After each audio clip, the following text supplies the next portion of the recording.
హన్మకొండ జిల్లా కొత్తకొండలో ఉన్నటువంటి వీరభద్రేశ్వర స్వామి జాతర ప్రతి ఏడాది సంక్రాంతిలో అత్యంత వైభవంగా జరుగుతుంది. వీరభద్రేశ్వర స్వామికి చెల్లించే మొక్కులలో కూడా చాలా ప్రత్యేకత ఉంటుంది. ఎడ్ల బండ్లతోటి ప్రదక్షిణ చేయడం కావచ్చు, అదేవిధంగా కోరిన కోరికలు తీరితే ఆ వీరభద్రుడికి కూష్మాండంగా పిలిచే గుమ్మడికాయని సమర్పించడం అనేది చాలా ప్రాధాన్యత ఉంటుంది. ఇక్కడికి వచ్చేసరికి ఎట్లా ఉంటుంది సంక్రాంతి జాతర టైంలో ఈ గుమ్మడికాయలకు డిమాండ్ ఎట్లా ఉంటుంది? బాగానే ఉంటుంది, అమ్ముతారు.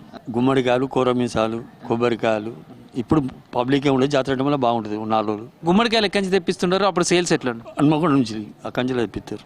చాలా పోతాయి. కొబ్బరికాయలు, కూరమీసాలు, గుమ్మడికాయ వాళ్ళ కోరికలు తీరిస్తే వాళ్ళు వచ్చి మొక్కులు తీర్చుకుంటారు. ఓకే, జాతర టైంలో రష్ బాగానే ఉంటుంది. మాకు వీరభద్రుడు అంటేనా మస్తు బాగా జరుగుతాయి సార్. చీరే, జాకెట్ బట్ట ఇవన్నీ పోసి అమ్మవారికి బియ్యం పోస్తారు. వీరభద్రునికి కొబ్బరికాయ కొడతారు. కోరికలు తీరన్నాన్ని మొక్కి కొట్టిపోతారు సంవత్సరానికి ఒకసారి వచ్చి. అప్పటికిప్పుడు బాగా జరుగుతుంది. ఎప్పుడైనా ఇంకా అప్పుడు చిన్న తెలియనప్పుడు బాగా తక్కువ ఉండదు, కానీ ఇప్పుడు బాగా తెలిసిన కంచెలు బాగా జరుగుతుంది. మా అప్పుడైనా ఎడ్ల బండ్లతో సంబరం ఇప్పుడైనా ఉన్నది సార్. అన్ని అప్పాలు చేసుకొని ఆయన వచ్చి తిని సది కట్టుకొని వచ్చి తిని 2 రోజులు ఉండిపోయేది. ఇప్పుడు ఇక అట్లా వచ్చి ఇట్లా వెళ్ళిపోతారు, మొక్కులు తీర్చుకుంటారు. బాగానే ఉన్నది. సంక్రాంతి రోజు ఎట్లుంటుంది మీ ఊరు? బాగుంటుంది. మనుషులు నిలబడే వశం కాదు, ఇక్కడ వెళ్ళిపోతూనే ఉంటారు, వస్తారు పోతారు. ఎడ్ల బండ్లు ఎట్లుంటాయి? 12 గంటలకు వస్తాయి నైట్ ఇక్కడికి. కొత్తపల్లి నుండి 2-5 దాకా తిరుగుతాయి ఎడ్ల బండ్లు. 25 బండ్లు, 26 బండ్లు ఉంటాయి, అవే వస్తాయి. ఆ శివుడి దగ్గరికి వెళ్ళాలంటే ఫస్ట్ నందిని దర్శించుకోవాలి. నందీశ్వరుడు ఆ శివుడిని చూస్తున్నట్టుగానే కనిపిస్తుంటుంది. శివుడి దగ్గరికి వెళ్ళాలంటే నందిని ఎట్లయితే దర్శించుకున్న తర్వాత వీరభద్ర దేవస్థానంలోకి కూడా వెళ్తున్నాం. ఒక నెల రోజుల నుంచి వెళ్ళి మేము బాలేగా ఒక పొద్దులతో ఉంటాము, చెప్పులు వేసుకోము, నేలపైన పండుకుంటాము. మాకు వీరభద్రుడు అంటే మాకు అది మా తాత ముత్తాతల నుంచి ఎప్పటి నుంచో ఆ కాలం నుంచి కొండపై నుంచి మా తాతలు ముత్తాతలు ఎవరో తీసుకొచ్చిందంట. తీసుకొచ్చిన తర్వాత మాకు అదే దర్శనంతో మేము అదే ఒక్క పొద్దులతోని అదే ప్రకారం మా ఈరబోనం తిరిగిన తర్వాతనే ఊరంతా ఈరబోనాలు ఫస్ట్ ఊరబోనం తిరుగుతుంది. ఈరబోనం తర్వాత బండ్లు ఉంటాయి. బండ్లు తిరిగిన తర్వాత ఇక మిగతా వాళ్ళు వచ్చి జాతర స్టార్ట్ అవుతుంది. సామీరి కొండ మీద ఉన్నాడు ఉంటే అప్పుడు మా తాతలు ముత్తాతలు ఎడ్ల బండ్లను కొట్టుకొని కట్టెలకు వచ్చిండ్రు. మాది కుమ్మరి వాముండే కట్టెలకు వచ్చిండ్రు. కట్టెలకు వస్తే ఎడ్ల బండ్లలో మెలుక్కుందామని రెడీ అయిన్రు. రెడీ అయ్యేటాలకి ఎడ్ల బండ్లు మాయమైపోయినాయి. వాళ్ళు 5 అన్నదమ్ములు వచ్చిందంట. మాయమయ్యేటాలకు ఏంది మరి ఎడ్ల బండ్లు లేకపోయానని వాళ్ళు బాధతోని ఆడ ఓ దిక్కు నిద్రిస్తే అందులో ఆయనకు స్వామి అవతారం వచ్చి ఇట్లా నీకు దేవుడు పోని స్వామి ఇట్లా మీది బండి ఎడ్లు ఇక్కడ ఉన్నాయి, మీరేం బాధపడకుండా నన్ను సామీరి కొండ నుంచి ఇక్కడ నుంచి వదిలేస్తే నేను ఎక్కడ ఆగితే అక్కడ మీరు గుడి కట్టి ఇన్లే అని చెప్పిందంట. చెప్తే అయ్యా మాతో అయ్యే పనేనా అంటే అవుతుంది, నేను నడిపిస్తా అంటే మీరు మా వెనకాల ఉండుర్రి అని చెప్పి ఆ స్వామి చెప్తే అప్పుడు ఆ కాలంలో ఓ గుమ్మటం తెచ్చి గుమ్మటంలో పత్తిని పెట్టి అదే గుమ్మటం అంటే గుమ్మి తీసుకొని వచ్చి ఆ గుమ్మిలో పెట్టి ఆ విగ్రహాన్ని పెట్టి పత్తి పెట్టి ఆ పత్తి మీదకి ఒక చిబ్బిలాగా పెట్టి కుట్టేసి పైనుండి వదిలేసినట. వదిలేస్తే ఆ నుంచి వస్తూ ఒక గుండు ఉన్నది. ఆ గుండు ఎక్కిందంట. ఎక్కి జారితే ఆయన ఓటుగాలైంది. ఓటుగాలి ఈరన్న అంటారు ఆయన. ఇప్పుడు ఫస్ట్ ఈరబోనం అని చేస్తాం మేము. ఒక రోజు ముందు అక్కడ చేసుకుంటాము. చేసుకొని మళ్ళీ మేము బండ్లను కట్టుకొని అక్కడి నుంచి వెళ్ళి మేము 12:30-1 గంటకు తయారవుతాం. ఊరంతా తిరిగేటాలకు ఆ 11-11:30 అవుతుంది నైటు. ఆడ నుంచి వెళ్ళి ఇక్కడికి వస్తాం. ముప్పారం వచ్చినాక అక్కడ ఒక 1 అవర్ రిలాక్స్ తీసుకొని మళ్ళీ ఆ నుంచి తెల్లారకు ముందుకు ఇక్కడికి వచ్చి మళ్ళీ ఏమన్నా వంటలు వండుకొని మళ్ళీ వండుకున్న అన్నం కూడా బండిలో పెట్టుకోకుండా మళ్ళీ తిన్న అన్నం ఆడ చెట్లు ఉన్నాయి, చెట్లకు కట్టుకొని మళ్ళీ పోయి స్నానం చేసి వచ్చి మళ్ళీ అప్పుడు వీరబోనం తయారు చేస్తాం. బోనం స్టార్ట్ అయినాకనే మొత్తం ఈ బండ్లు రౌండ్ తిరిగినాకనే మనకు తీర్థం స్టార్ట్. ఏ వాళ్ళ బండ్లు తిరిగినా ఏం తిరిగినా మొత్తం అంతా రథాలన్నీ తిరగాలంటే ఫస్ట్ మా తిరిగినాకనే అందరినీ తిరగాలి. దగ్గర 600 సంవత్సరాల చిల్లర అవుతుంది. అప్పటి నుంచి ఇప్పటి వరకు మేము ఇదే కష్టపడతాం. చిన్నప్పుడు మామూలు జాతర, ఇప్పుడు పోతా అంటే పై లెవెల్ వస్తుంది. అప్పుడు అందరు పబ్లిక్ కూడా ఎడ్ల బండ్లు కట్టుకుని వచ్చేది 10-15 సంవత్సరాల కింద. అప్పుడు ఇంత డెవలప్ లేవు, అంత మట్టి రోడ్లు, కంకర రోడ్లు. 2 రోజుల ముందు వెళ్ళి పొద్దున 6-7 గంటల వరకు ఇక్కడికి వస్తాం.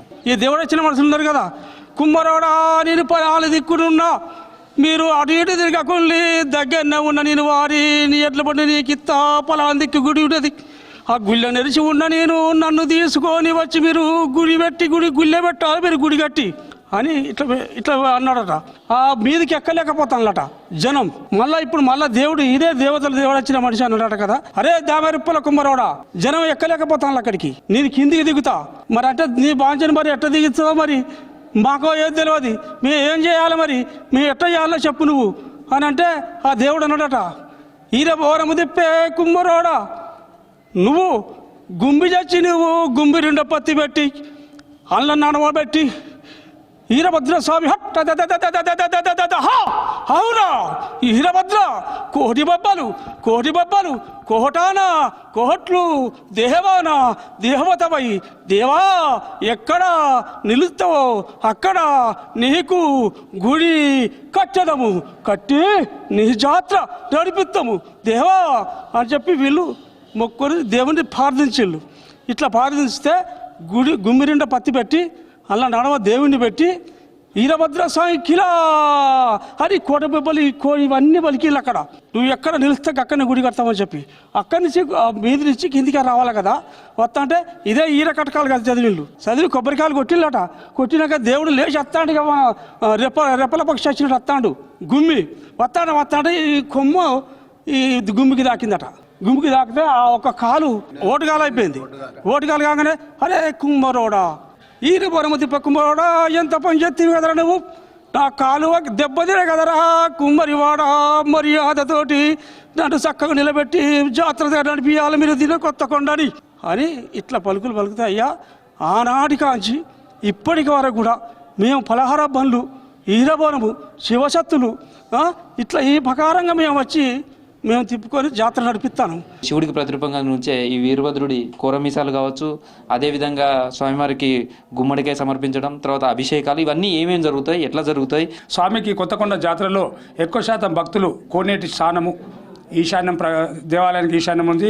కోనేటిలో శిరస్సు నుండి మొత్తం పవిత్రంగా స్నానాదులు ఆచరించి స్వామికి గుడి చుట్టూ ప్రదక్షిణ చేసి కోడె మొక్కు, తర్వాత అభిషేకము, కోరమీసాలు, గుమ్మడికాయలు, వెనుక వల్లు వరితే సంతానం అనే సనాతన ఆచారము.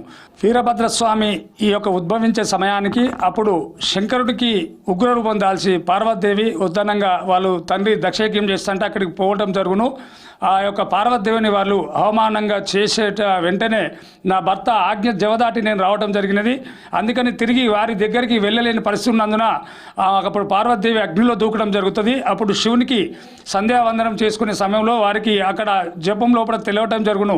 పార్వతీదేవి అగ్నిలో ఆవుతైందని అప్పుడు ఉగ్రరూపంతో శివతాండం వేసి ఒక జడం తీసి ఆ రౌతు కొడితే రౌతులకి వెళ్ళి ఉద్భవించి వీరభద్రుడు ఉగ్రరూపంతో నాయన నన్ను ఎందుకు ఉద్భవించావంటే నీ తల్లి పార్వతీదేవి అగ్నిలో ఆవుతోంది, మనం అగ్ని భాగాన్ని నువ్వు అక్కడి నుంచి తీసుకొని వచ్చినట్టయితే నా కమలను నీళ్లు చల్లి మళ్ళీ పునర్జన్మ వారికి ముత్తైద సౌభాగ్యాన్ని కల్పిస్తానని చెప్పిన వెంటనే వారు అగ్ని సావగా భాగాన్ని తెస్తారు. కాబట్టి ఇతని ఉత్సవాల సమయంలో ఆ అగ్నిగుండాల సనాతన ఆచారానికి అనుగుణంగా ఆ యొక్క అగ్ని కార్యక్రమాన్ని చేయటం జరుగును. అందులో దాటినట్టయితే ఎవరినైనా మన మీద కోపము దాపము శత్రువులు ఉన్నట్టయితే అగ్నికెళ్ళి దాటితే శత్రు వినాశన పాప విమోచన ఇవన్నీ సనాతన ఆచారంగా భక్తులు కూడా అగ్నిగుండకలు దాటే సనాతన ఆచారం కొత్తకొండలో. ప్రస్తుతం ఆలయ ఏవో ఉన్నారు అంటే ఈసారి జాతరకు ఎంతమంది భక్తులు హాజరవుతారని మీరు అంచనా వేస్తున్నారు? వాళ్ళకు ఎలాంటి ఫెసిలిటీస్ కల్పించే ప్రయత్నం చేస్తున్నారు? జాతర సందర్భంగా 10వ తారీఖు నుండి కళ్యాణం మొదలవుతుంది.